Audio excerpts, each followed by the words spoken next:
a little bit before the military, so I was coming on up, and I was telling Mom that I'm going upstate. I'm going upstate job. So I ain't done nothing here, but I'm going to Detroit. What my mama sister's boy, she had a bunch of boys, and they were living at, so some of them were working at Chrysler, and some of them worked at General Motors, some working at Ford. I had a choice of whatever place I wanted to work. They had me a job. Oh. All I had to do is get there. They said, and if I didn't have the money, let them know they'd send me the money. Okay. They wanted me to come because I sang, and they want me to sing. And other than that, they wanted me up there. So I told Mama I was going, and she disagreed at all the time. So then she didn't want me to go up there, so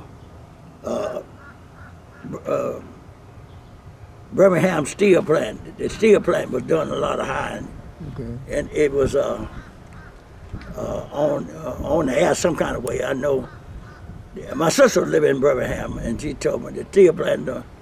So I couldn't go upstate, so I decided I'd gone to Birmingham, and then if my sister was up there, so if my wife, if my mother wanted to come, I wasn't married then, you know, she could get up there with my sister, you know. But anyway, I said, well, I want a better job instead of a typical steel plant, paying this like the gun. So I went and I stood around at typical steel plant. First day I stood around and I missed it, you know, they didn't call me. I didn't let that stop me, because if something I want, I'm gonna get my best shot. So I went back over the next morning, I stand there, and finally we're standing out there like today, good sunshine today. John Pettaway, boy. Whoa. Well, I started up, when I started up there, then another fellow, I'm John Pettaway, I'm John Pettaway. Boy, we were trying to get in there. So, hold on. Wait there. Boy, I'm hassling like a dog now. Mm-hmm. John P. Pettaway. P. All right, got the P in it now, right? Yeah. That's me. Yeah. So he had to get back. I done warned the boy. Oh, I'm big. I goes on in there and go on be examined and everything. I got me a job. I believe I got me a job. Mm-hmm. So I'm sitting there waiting.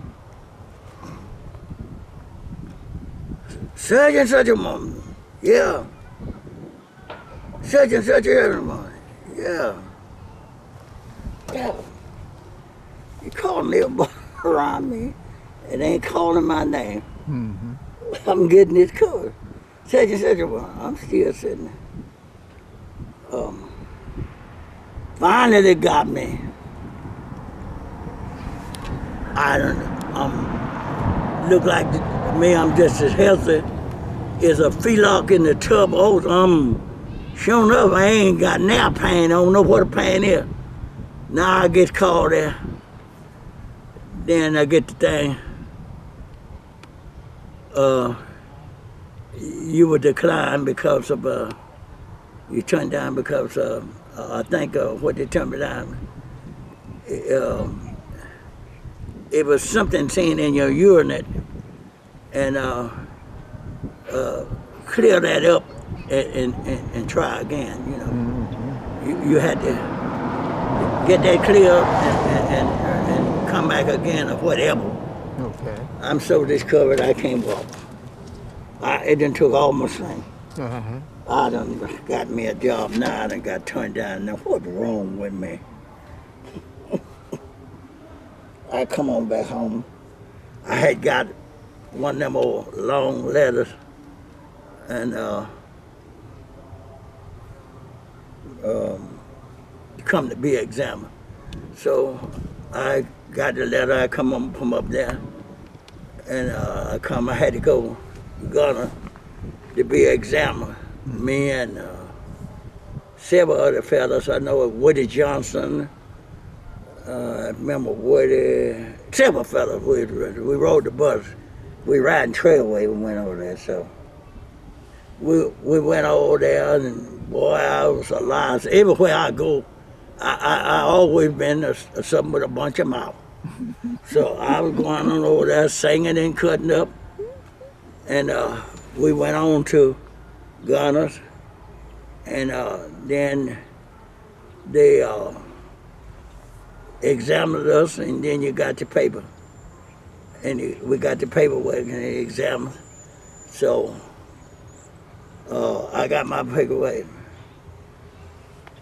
Keep on. All right.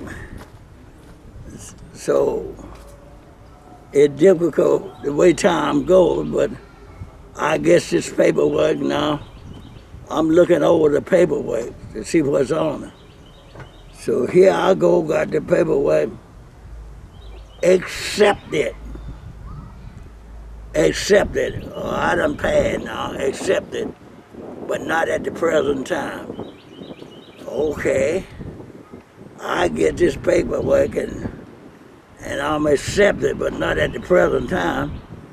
I ignore the part what's coming, and not at the present time. I just ignore all I know.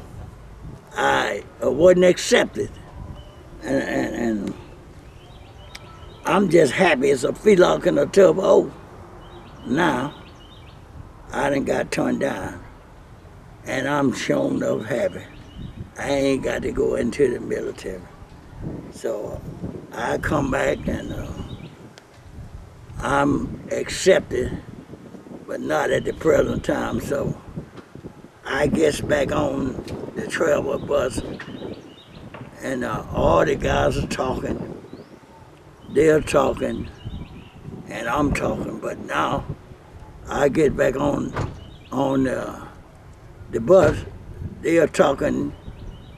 And some of the guys who were talking, they were talking and they were crying, and I'm talking because I'm happy. They're talking, they were sad.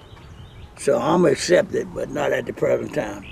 So finally, they talking, they are so sad because they had to go back in a couple of days. They had to be reported back to the military.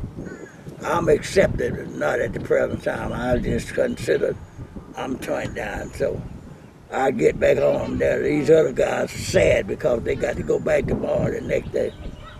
What could I ask you in Pettaway? I'm in class B. Class B? What you mean? I told you what I am. I'm in class B. What class you in? I'm class A. Class A. Pettaway, you in class? Yeah, I say I'm in class B. Pettaway, what are you talking about? How you get in class B? Well, I'll go ahead and tell you. You ask me, I'll tell you. I'm in class B. I'll be with you when we get over there and I go to get to be examined. I'll be right with you. We be examined. When we get there, we examined, and we get our paper back. I'll be with you when you get your paper back. And here I am, I'm right with you. That's class B. I'll be with you on the bus going back home. I'm with you. Oh, boy. He's mad with me. I'll be with you when we get home. Almost got in a fight. And then when y'all we going back, we driving going back in the service, I'll be with you when you leave. Because I'm in class B and I got turned down. And they had to stop one old big boy because he wanted to get me. So I had to hush because I didn't want to fight. I would have tried to save myself, but Right. so I hushed, and I come on back home, and I told him, did your pad? No, I'm in Craig B. I'm be here when the others will go. Oh boy, I was so happy. In about 2 weeks, boy, I don't know what I done. I don't know. I think my cousin was driving cab, but I ride with him sometime. But I don't think I had gotten to know because I put a cab on when I came back out the army. But anyway, in about 2 weeks, there come another one of them old long. What the hell? This is.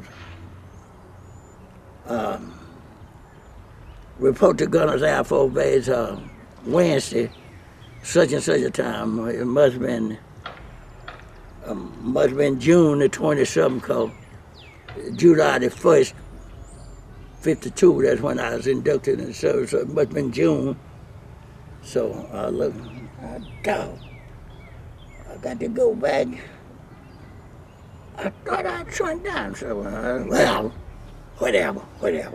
Now, what happened to that lie that was told about your urinary problem? Well, I ain't doing. Well, I did. I went to Dr. Maddox, I think, told him about it. He said I could give you 2 or 3, give you a couple of penicillin that'll clear that up. Mm-hmm. So he gave me a couple. Said it's just probably some pus in your water, probably a little. Oh, okay. It wasn't a tale then. They wasn't just trying not to hire you at the steel plant. I think what had happened, I had went with one of them little nasty gals. Oh, okay, I got you. And I had the collapse, and I went to the doctor, and he gave me a shot, but he should have given me 2 or 3 shots to clear it on out of me. Oh, I got you. But he gave me a shot, and he put me back negative. I was all right, but still a little of the pill in my water. Right. I said that. Okay, let's finish this later right, now so we can get in there for her. So then I done got messed up in Class B. I done got real messed up. So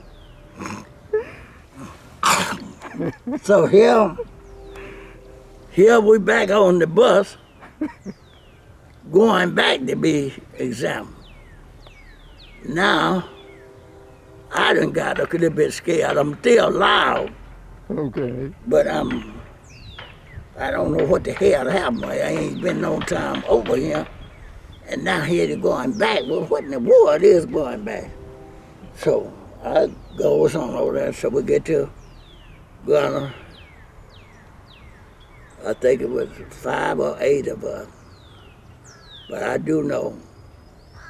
Willie Johnson, yeah, stand over there. Ernest Jones, yeah, stand over there. I remember them too. And it is 2 more. I remember where now, but I can't think of them. Yeah, stand over there. All right. I'm way on that. Stand over there. John Pettaway. What the hell going on here now? Stand over there.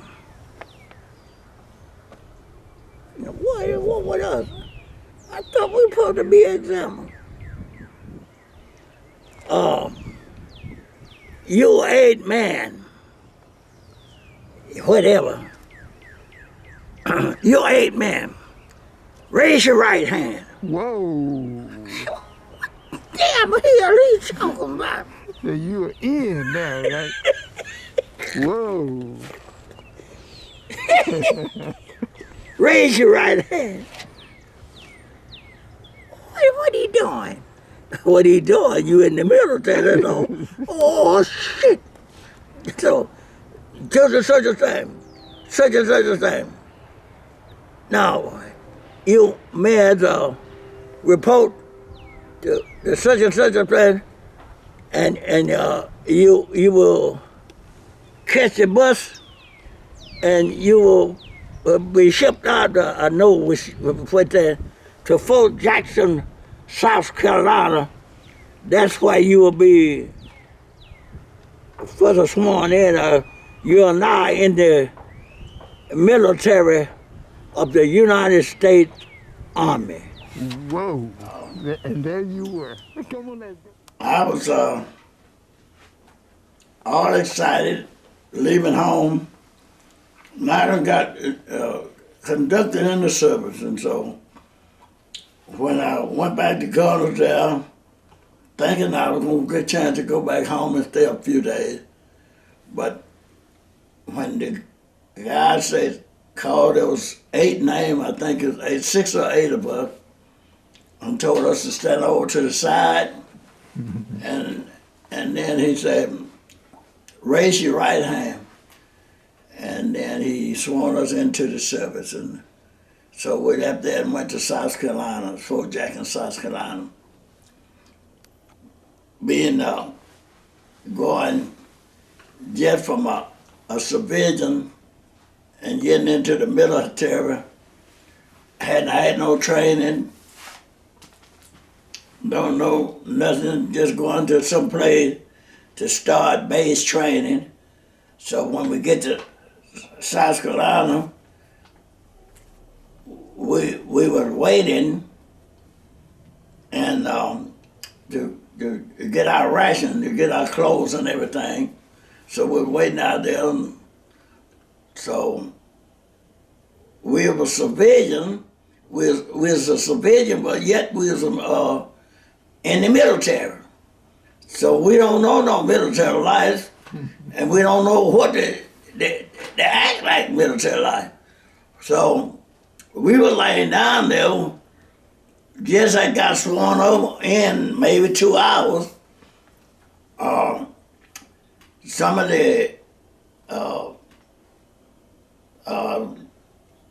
guys came by, maybe it was a private first class, sergeants, corporal, whatever. We was just looking at each one, they come by, and we was talking, waiting on them to call us in and give us our ration, our clothes and everything. So we just fresh in the military. A private come by, we talk to him. A sergeant come by, we talk to him. A second lieutenant come by, we talk to him. First lieutenant come by, we talk to him. A captain come by, we talk to him. We're talking to all of them the same way. We don't know nothing. Oh, we talk. So one, no, we just ain't got in the service, but he got the teachers. So, you address a private, a corporal, a sergeant, you address them, you talk. When they come up, you come and talk to them, and you just talk to them just like you're talking to another person. But when an officer come up, it's different. What is different with the officer? You understand, it's different. Yes, sir. But what's the difference? Well, when officers come, you stand and come to our attention and you salute the officer. Oh, I see. Yes, sir. Well, do it!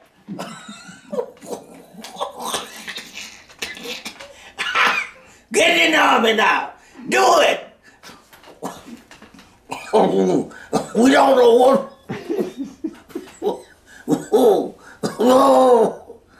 Break your hand out. You understand that? Yes, sir. Oh, boy. No more civilian in the military. He's got a different now.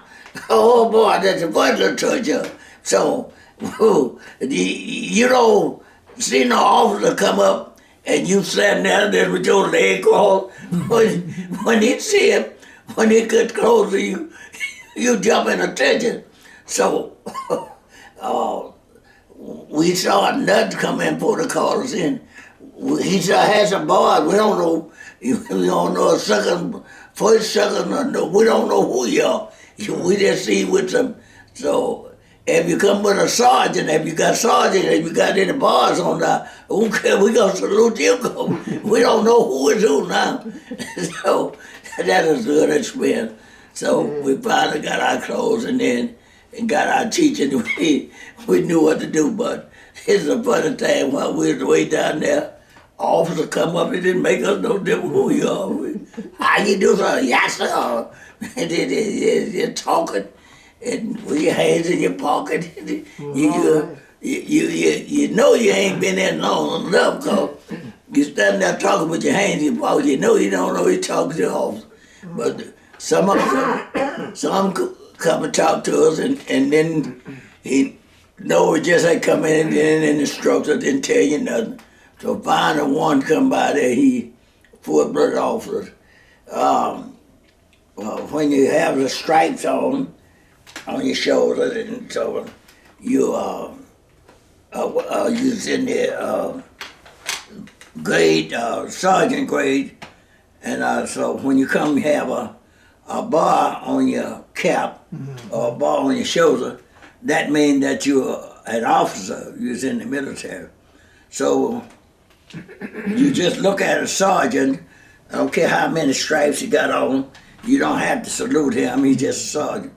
But when they have an officer have a bar, the yellow is the second lieutenant, the silver is the first lieutenant, and the two is a captain, and the gold one is a major, and the silver one is a lieutenant colonel, and the real big bud is a full-blooded colonel, and then when you see a star, that's a gentleman. So you know, but we don't know. But anyway, so we got in and got everything on. But I do remember when we first got in and we got to South Carolina, we were, after we did get, it was 105 degrees.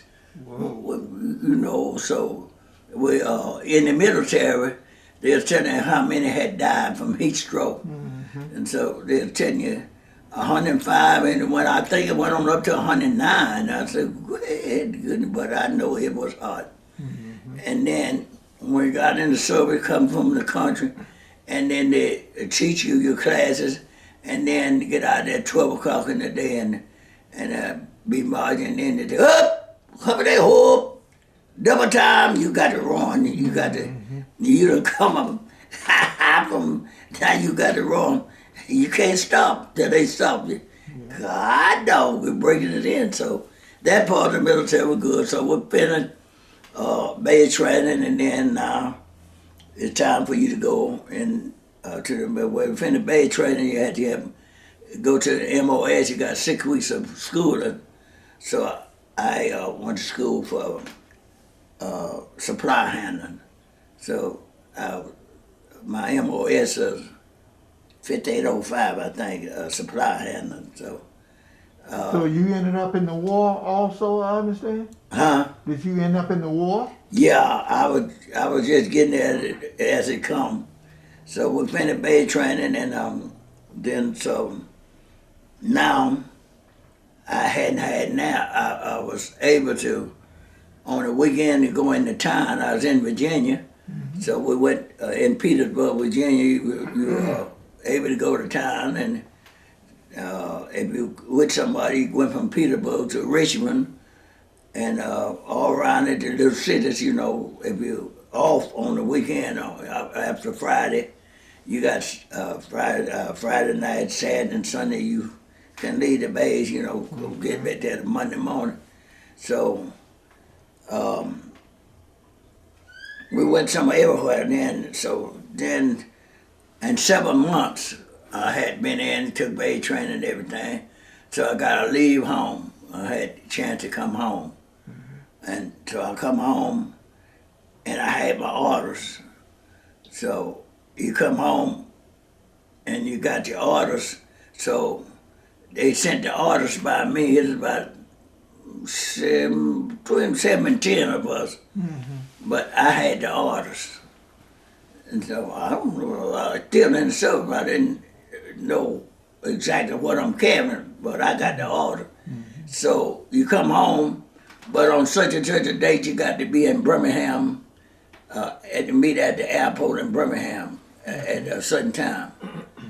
So I went to Birmingham, and they kept me to the place, and I was supposed to be catching the train, and I don't know nothing about no Birmingham. They put me out, and I'm kind of blinding there. I got all the order. I done held up the whole train. I think 3 minutes. I done hit the train up. They look around. They saw me coming walking. I'm mad as hell now. I'm leaving home. I done got in. I didn't know, but now I'm in the army. Now I'm mad, but that's all right. There ain't nothing I can do. Who are you?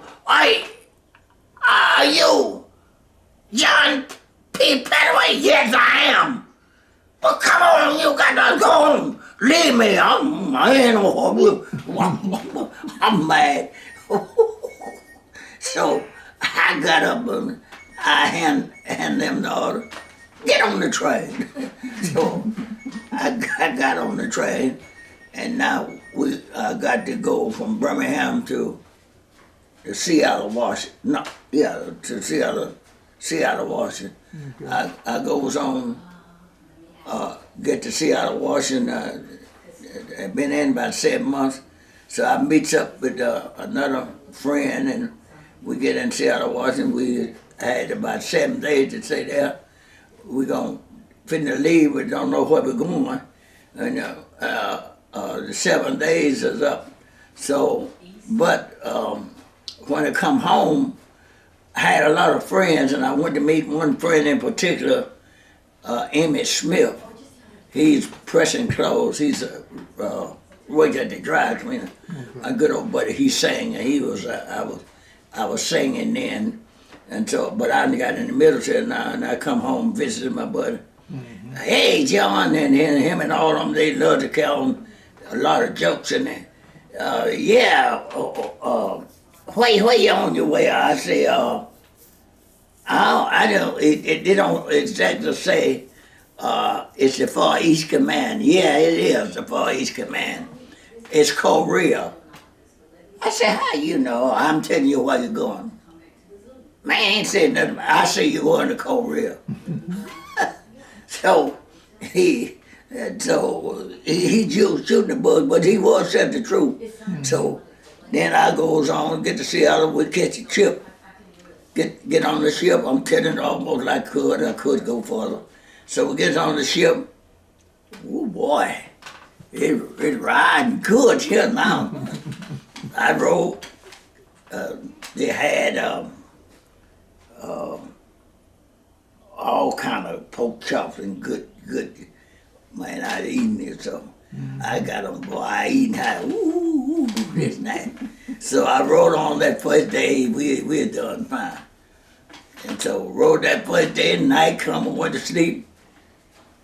Got up, and next day, we ride. What's wrong? Then another fella, man, I don't feel good. So here come, I think we had steak. Now, it's real nice, big old plate of food. And fella over there had his food, he was trying to get throw it up in his plate. Seasick, huh? Here me come. I got my big old plate in front of me. Ooh, I can't stand to smell it. So I tried to eat it, but I thought throwing up. Get away. I couldn't eat. So we rolled and then whoa, I had a tumble. And so we rode all that day. I was so sick. The next day, I think I was so sick. I think I could drink a little soup. I think I could eat something now. Mm-hmm. About 5 days on riding, then you're all, now you begin to feel pretty good. Mm-hmm. You ain't had nothing to eat in 3 or 4 days. You're hungry as a dog. All that good food is gone now. They coming, getting up there. You got sea ration, you know. So they put on the open up out the can. So yeah, I done go in 7 or 8 days. I got 7 more days to be covered. 15 days over there. I rode the ship. Right. Now they ain't got no more good food. So, but after we got feeling pretty good, I always been a John Pettaway. So we got feeling pretty good. I run up on more people, more fellas I know, and just like somebody think he can sing or something or other, and I could sing, but I didn't do nothing about it. But there's some fellas in there singing. I looked at them, so I looked at them a couple of hours before I, and then so I finally went in there and started talking with them. I said, "Oh, y'all sing good." I said, "Yeah, we used to." So I said, "Well," I said, I sang. So I said, let's form up a group." So I thought going over some song. Woo, boy, they made me the captain there. I thought, so we formed us a little group, and so you had your bunks, but you had a little waiting room, where you sat. You could sit everybody together on the ship, So we goes in the little waiting room, and I with my group there. Everybody riding 7 days, ain't nothing to do. Don't hear nothing on radio, nothing just out there. So we went in and the little place where they said, me and my little group, we went in and boy, we started singing. And so then that made us become famous now on the ship now. Beautiful. So the one that started, they sent for us, and then when they have a meeting, so we got to go in and entertain the people. And I'm the wheel, I'm the one. And boy, I'm on the ship, and they go on. So we were saying a spiritual song, but it's both white and black mixed up. So we're saying, they're singing hillbilly, so I knew hillbilly too, So we started singing, and I get on one of them hillbilly songs that we go, boy, we're something else. We're upon the music, so every evening about 6 o'clock we had to entertain the folks. We had a big crowd come in and we'd go to singing. Man, I was something else from that about 6 days to getting all the way over. They'd be waiting on us, and well, we'd go in that afternoon and we had us some songs, and we'd sing spiritual songs, then we'd sing them hillbillies, and I had one old boy, so we entertained all the way, after we got over it. Everybody, I don't know where they went, but we formed a little group and had a good time. Well, all right. Now, I was in Korea too, but I had the pleasure of flying over. Yeah, I didn't wanted have to do that 15 days. Yeah, I wanted to fly back. I was hoping that I would go back to California. Mm-hmm. They usually fly through California, so I was janking enough to catch a ship. But that's all right. I was coming home. You shipped there and back? Yeah, I had to ride ship back. Yeah, 15 okay. more days. I wanted to fly, but I thought I would fly, but I had. But anyway, I got over and I got in the military, so Now, when you got to Korea, was they actually fighting at that point, or the war was just brewing up? It was hot. It was hot. It was badly hot. We got there in 53, the last part of 53. When we got there, it was shown up bad. So we went through Tokyo.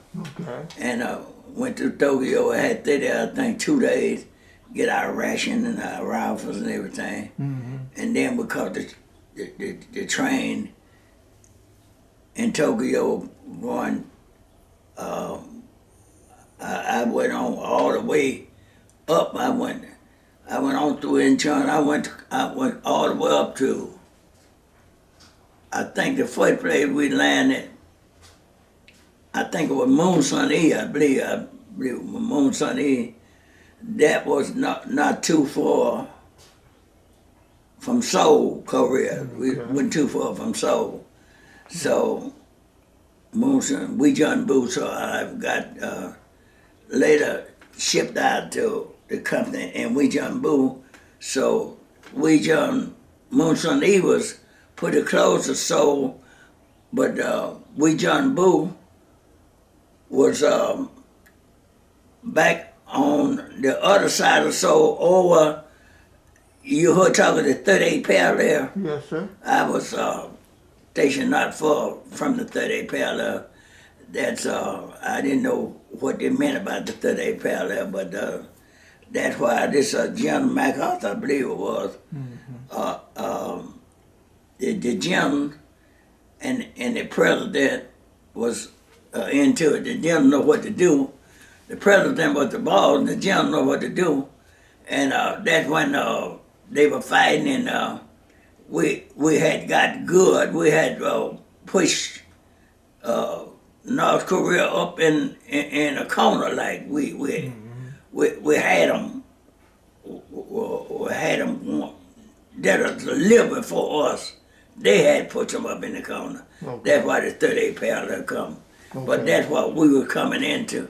They had them pushed back, and MacArthur, whoever it was, wanted to go in and get them. The war ain't the war. They don't want to win the war, I don't think. Mm-hmm. I don't really think they want to win. So we had them, and we could have just about messed up the North. We had to bet them. But the president wouldn't let him cross the 38 parallel. Okay. And he trying to tell him, we need to cross now, boy. We got him. And then he's back in and just, no, just don't go cross that 38. But then whoever the general, he wanted to go cross them. We got him, we need to go. And they fired him, whoever it was. They don't put him out, but they take him out of command, and what you call fire. Right. So they fired him. And so that's why the 38 parallel, they couldn't cross it because he wanted to go on cross and take him out because we could have. We had the best of them. And that's why, of course, do you really want to win the war or you just want to fight? Mm-hmm. If you got the best of them now, how come you can't go on cross to that? But the president wouldn't let them. And so they pushed back, and shortly they come to the peace treaty. They had they signed the peace treaty. Right. But we went on cross to that parallel many times, but that's why if the big fighting began, they wouldn't let them cross that 38 parallel. Right. Right. And go on Old Barley. We went on Old Barley and Poach up here. This is on the other side of the 38 parallel. So I went on up there. I drove trucks. So they had troops up there. I had to go up there many times. The hat crossed. They were still fighting on exactly, but anyway, I had to go on either across the 38 parallel. Then I had to go on O'Barley, and sometime on Poach up here, I had to pull. I was with the 25th Division, but I was the 25th Quartermaster Division attached to the 25th Division, which the quartermaster and my part of the quartermaster, they might have went on and said we're Red Ball Trucking Company. And they talked about Red Ball being such a big trucking company. We was, I think, 15 or 16 trucks. We a trucking company in the 25th Division, and we supported ICO, the 25th Division reported us. We reported the same. We reported the same Army Division and ICO and one more. When they had to go on the line, we took them. And they had some transportation, they had the equipment, the big equipment and everything, but hauling the troops and different things. We took the troops, you know, a whole lot of troops and the big tanks and different things, they took them, but we shipped the stuff that they ship on a 2.5 ton truck. And that was my job. I would drive truck, and then we had the motor pool. The trucking company was attached to the motor pool. The motor pool was with the trucking company, so we'd work on cars in the daytime. So I run the diesel engine, me and another Mexican called himself Spanish, and he was Spanish. So me and the Mexican, we had our tent there together. We had to run the generator, great big generator. It put lights all over the company. You had to keep it running 24/7, you know. And so. Now, you were blessed enough not to get injured in that war at all? Yeah, I almost got, but I did. I could have got blown up. I was blessed though. But I would go on that line to kill troops and pick them up and camp up there. And then all the time I was done. And several times I forget, you know, scared. And I was, shit, it's rough. I was up there and I forget to turn my windshield down. You want nothing but a target with your windshield up. You got to turn it. They can spot you and chill you. You know. I don't know how to, but you ain't nothing but a target. Glare from your windshield. Yeah, you know, the flash when the wind. You know, just like you have a piece of glass and somebody can be somewhere and you hold up the glass. And the glass, you be way from somebody, but when they put it, you'll see it. Right. So that windshield was glass, and wherever they are, they could direct that, see that truck, and then set that missile, and it ain't gonna miss you too far. They control that missile to come, and at that time, they didn't have guided missiles. Right. They had, later on, they had guided missiles. Missile turn a corner. You know that they had a missile, you be going and you go around a corner. The missile come around the corner and blow you up. That missile is guided missile to follow. So when a plane is coming over, they send them one of them guided missiles. Most likely he's gonna get that plane. Yeah, that's right. They had something that they kind of accepted, you know, see it coming and blow it up before it hit.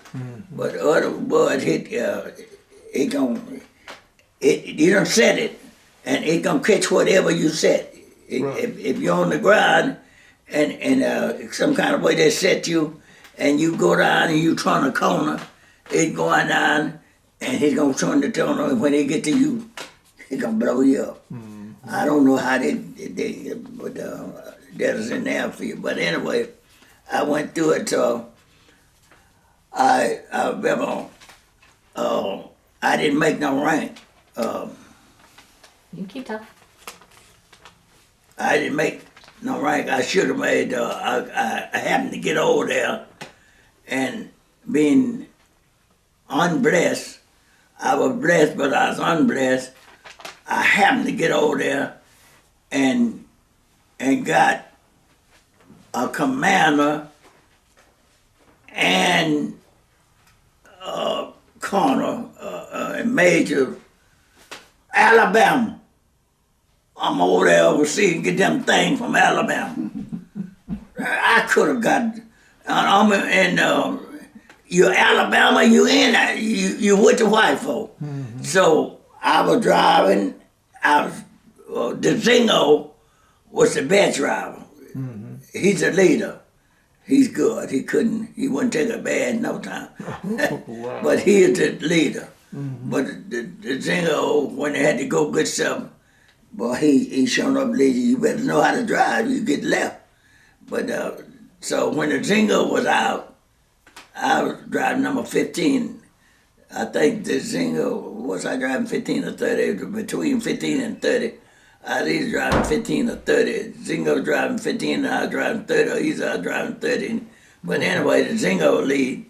And when the Zingo was out, then I had to lead.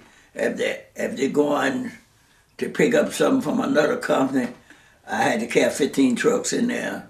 And sometimes you don't send them all, but sometimes it'd be the whole 15. And the leader was the one who had the orders, you know. So the Zingo, he was good, but when he's out, I had to leave. And the Zingo. Well, tell me this now. When did you get discharged from the military? I went in 53, July the 2nd. Let's see, July. Oh, it's one. I went in July the 2nd, 53. July, maybe the 3rd, 53, I went in. Mm-hmm. And I discharged July the 2nd, 54. So I like in one day, I put in 2 years, you know. Okay, now I went in 55, so... Oh, I had been one. It was cold when you went in. It wasn't, you know. You're right. Yeah, we had... I went in at 55, and I went overseas in 56 to Korea, and you guys had cool things out by the time I got Yeah, it was in 54. I went over that last part of 50, the half part. I went out July. I left here and I had to come home in July the 1st, I think. And I stayed here in the middle of July. I went to Seattle. So the 1st of August, I think I got over there. It must have been about the 1st of August in 53. Mm-hmm. And I stayed on over there from August to 53 till my 2 years was up. I'm exactly one. But anyway,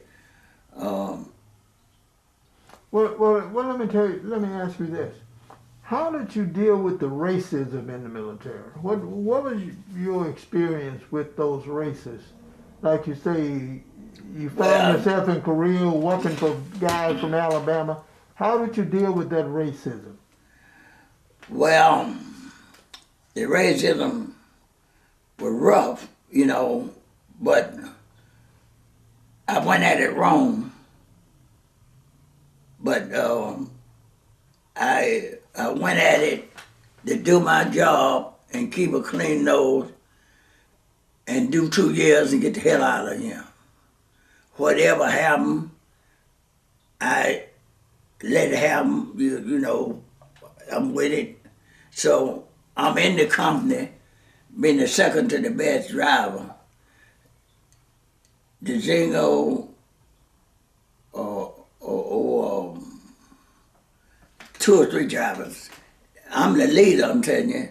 And what you call them, I'm the leader, so they were driving, but the leader is the one takes the truck where you want to go. Okay. They will keep the orders and different things. So the others, I'm the leader, and the Zingo was the main leader. He led most of the time. When he didn't lead, I led. And I don't know what the jingo rank was. Ego. I do know Ego. He's a truck driver. Ego, and he's white, and so I was P private E2, I think. And when I got over there, private E1, I made a great step. All right, Ego come in the company after I got over there. That was the discrimination. Ego come in and he was driving truck. And when the drops would come down, it'll be on the board. That means rank come down. You call it the drop. And you go and look at the drops and you see who made. I think I made private first class. And then after I made private first class, and then Ego was private first class, he come in there after me. Then Ego, I know Ego was in some more too, but Ego made private first class, and then Ego made Cobble. I've been there longer than Ego. I was there when Ego got there. And Ego made private first class way for me. And then I think Ego had made Cobble when I got PFC. And I did wrong, but right and wrong. I saw what was going on, and I knew what was going on because I got over there and got mad because it was a bunch of, with the commander being from Alabama, the next thing from Alabama, and they was not segregated. You treat you almost the same, but they made the rank when it wasn't, the went so like Eagle made Cobble, and then first class PFC, and then he made Cobble. And I still was, I don't think I had made first class. And the boat, it'll come down on the boat, and I was wrong, but not get mad when I first saw it, but I just gonna keep a clean nose. And so I went on, they was getting the wreck, and I was doing the work. And so, I don't know, I had a clean record, I don't know what how they could look over you. And then I got old Blake, I think it was Blake, come in.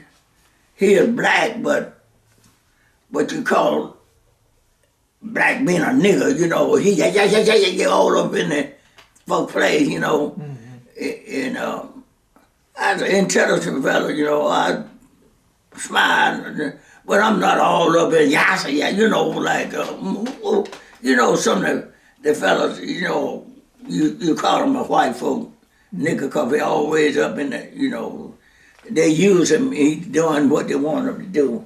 So, Blake is all up in the place, and he come up way after me. And then he turned around and made private first class before I did. And so he was black now, the whites and already. And then Blake come in, and so I want to know what the devil is going on. So when he made, I got mad, and I wanted to go to see, I was waiting on the captain, the second lieutenant, I think it was. He was over. But I was waiting on him to come down.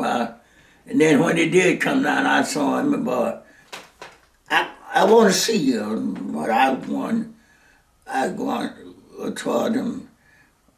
I was walking with disrespect because I wasn't marching up.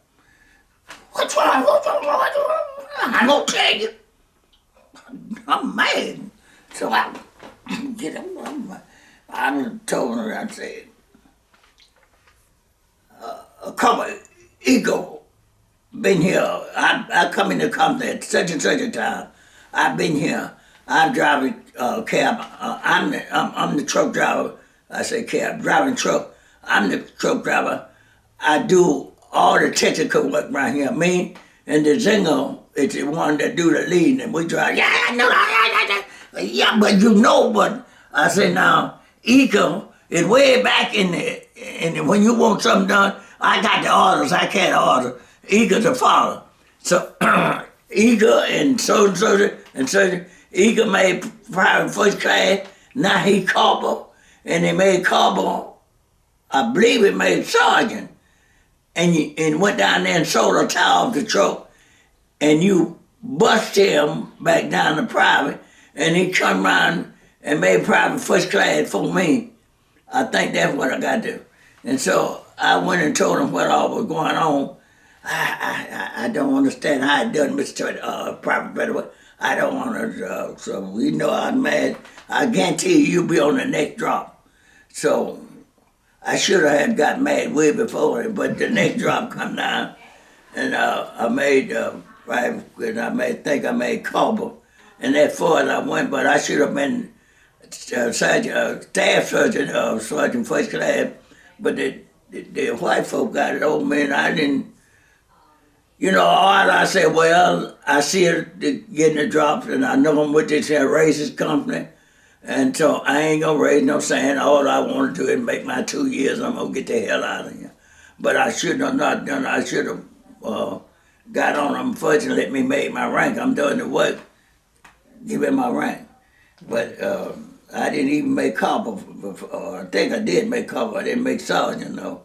No, that's very interesting. Now, that carries over to your participation in this Bloody Sunday struggle. Tell me about when you decided to stand up and get out here and fight in Selma for not only yourself but other people too.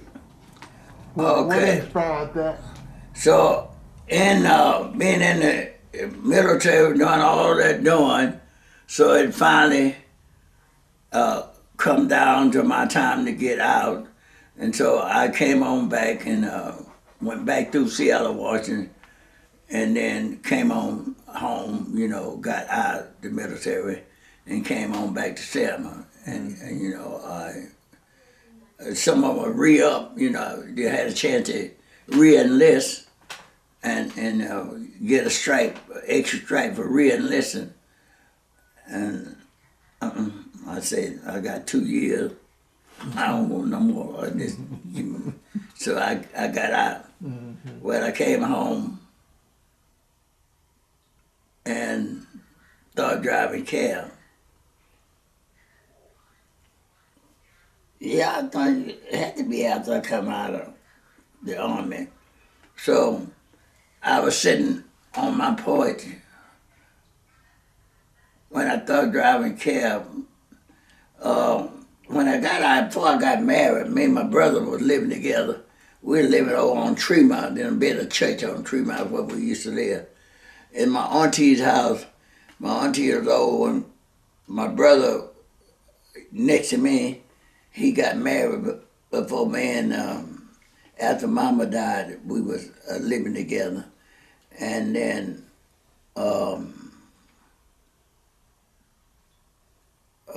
on and on, I was sitting on the porch. I don't know why I was sitting, can't think now what I was, but anyway, I was sitting down beside the highway, and that's when the marching began. I was sitting in there, and I didn't know what had happened, but me and Dan Jones, I was working at Ziegler's, yeah. I was working at Ziegler's. Me and Dan Jones was together, and we go to work at 3 o'clock, so therefore, when I get up, I be at home during the day to see what's going on, because 3 o'clock I go to work, and I work till 11, and I get off and sleep. From 11, I sleep till day, and I be at home all through the day up until 3 o'clock and go back to work, 3 to 11. So we'll be at home, so I had got up that morning, and a bunch of us said, well, goodness, what is going on? I didn't know. Next morning, there they go again. And they say that the Freedom March, they marching for freedom. Freedom March? What is that?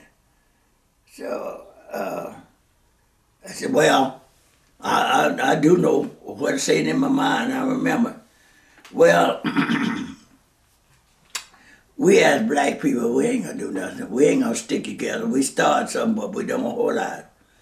I say we start and we ain't a whole lot, so I ain't gonna bother with that. I see them marching, but if there was a whole lot, I'd be willing to get in it, but we just don't hold out. We get in something and won't end it up letting it be what it could be.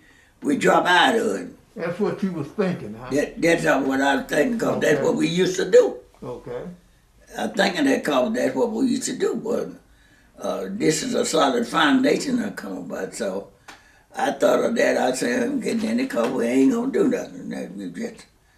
And so I sat there a day, 2 or 3, maybe more, 4, maybe. I've been about 5 days, but anyway, I was sitting there looking at it, fighting with myself. No, I'm on not getting that man, I do nothing. And so I said, whatever day it was, I was looking. And I looked out there, they come marching, and then a man was on crutch in the mud. And that got me. I looked at that man on crutch. I said, I don't know what's going on.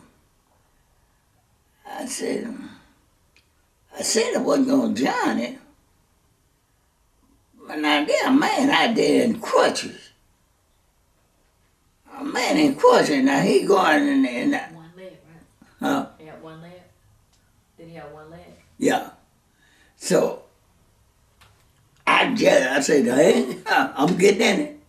I jumped out and got in it that day. And boy, we went to marching. And so, cause I called Dad and told him, man, let's get in the march. I see the man in that march on crutches. I said, whatever it is, I'm gonna be okay, let's get in. And then he come up, we got in the march and we started marching. And then we marched in the daytime, we went to church at night to have a meeting. And then we showed up, got into it. So we went to marching and meeting and started doing, getting bigger and bigger and everything going on, having meeting with different, getting one thing to pass. And I don't exactly know what the first thing got passed, but whatever we were working at, we got that to pass because so many of them met on it, and the mayor decided to change it. Mm-hmm. So I do remember Malcolm X, something other we were coming in, we were into, and Malcolm X, you know, he's at, Malcolm X was, With the Muslim organization? yeah, but they was, he is one of the head members of that, so whatever it was, right. Malcolm X was, one of his men killed Malcolm X, but he was good. They were a strong organization. And so Malcolm X was in our margin, and Malcolm X was coming to town. That is when it's rough and it's getting rougher. Then we had to go out there to photo march across the bridge. So when Malcolm X was coming to town, I don't know if I saw it in the paper or somebody told me, but Baker,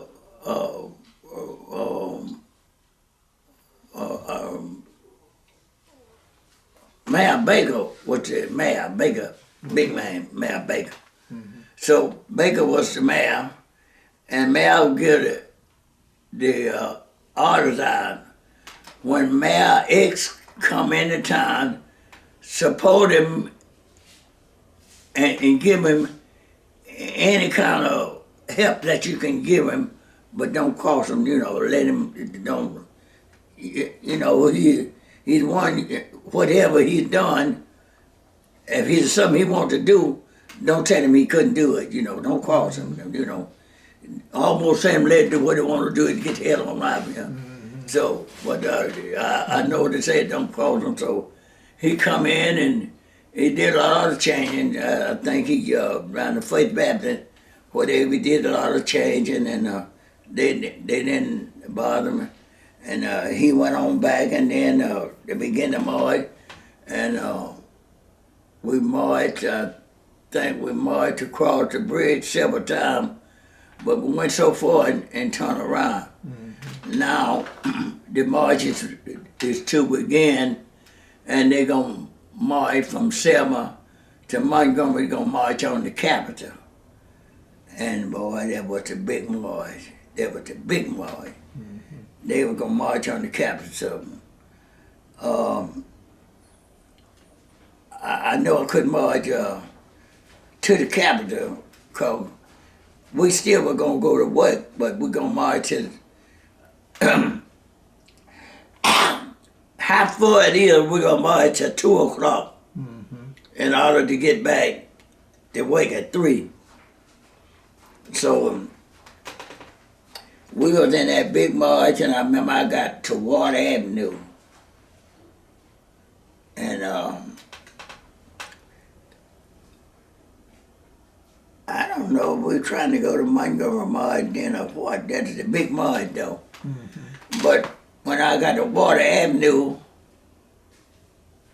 it is some people. It is some people, but I saw the crowd.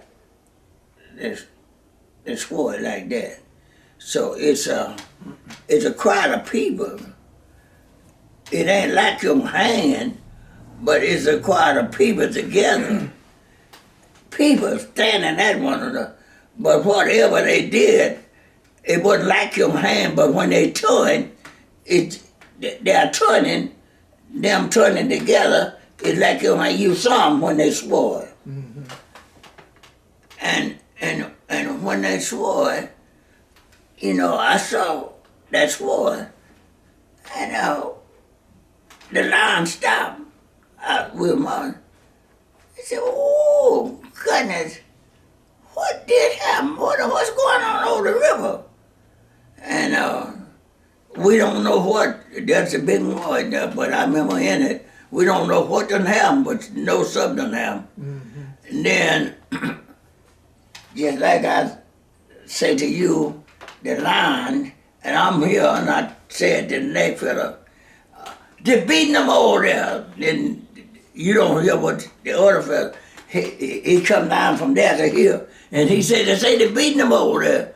And they found, you couldn't hear them talking about, well, boy, they come down by section. Right. And then when they got there, what they saying? What they say? They're saying they're beating them across the bridge. Oh my goodness. So by the time they told that they were beating them across the bridge, then you saw the people going every which way. You see them, and then you look and saw the horses and the bitter cub, and they were beating them. They were beating people, but yet still, we want to be peaceful, all them people, they could have thrown the horse down and got the pole where they might have shot somebody, but they wasn't fighting back, but they was coming on with them horses, and they were beating them, So they're coming on down the river bridge on the horse, the whole drove them. Well, it done got a little too rough now in the mud, but I know they beating them. Did you have fear before that something like that may happen? Huh? Did you have fear before that something like that may happen? No, that's what's something that is terrible. No, we didn't think nothing like that would happen, but that's why Dr. King had got powerful then. He had got real powerful, and so that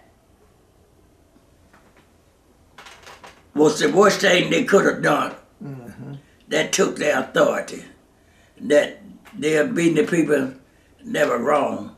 So Dr. King had a direct line to the White House from Alabama, a direct line. So Dr. King notified Johnson, I think, was in there. But Dr. King talked directly to him and told him what was going on down there. So they can't do nothing in a minute, but they took action right then. And so Dr. King talked to him. They put all kind of strict orders out. The president wasn't going to tolerate with that. So he put all kind of strict orders out. And they're going to do that march again. They still going to march on Montgomery. Going to march on the Capitol. So they passed some kind of law. I don't know exactly what it was. Judge Johnson held a hearing and decided that the march could go forward. Yeah, he did it. So then they formed the march. That same big cry. And we went across. And what was the feeling? let me tell you this. What was the feeling, man, when you finally was able to go across? Yeah, that's what I was trying to tell you. So they formed the big march, and the same phase I was, now I'm going on through. I went on out there near Craig up march, then I had to come back. But the same people what were beating you, they was protecting you the next time. So the police what was beating you, they was keeping anybody else, they was protecting you to go across, because that orders went against the state. Instead of the state messing with you, the state protect you. And so we marched. And so we marched on, and I had to get someone to drive there way down there on the other side of Tyler the next day. But I got up the next morning, and I went down there, and I got back in the line, and I had somebody else to pick me up, but I drove.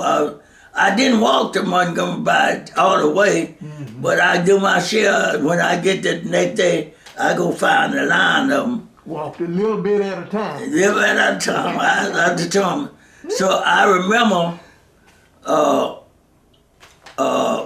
they had got almost to Montgomery, because the next day they was going to march on the Capitol. So I got somebody that kept me. We went to Montgomery, and I remember we was the march had got there, and we had stopped. All kind of people were laying in the mud, but I remember, this old cowboy they call Frog. I don't know if it's a big old company, but it's called Frog, and Frog and this other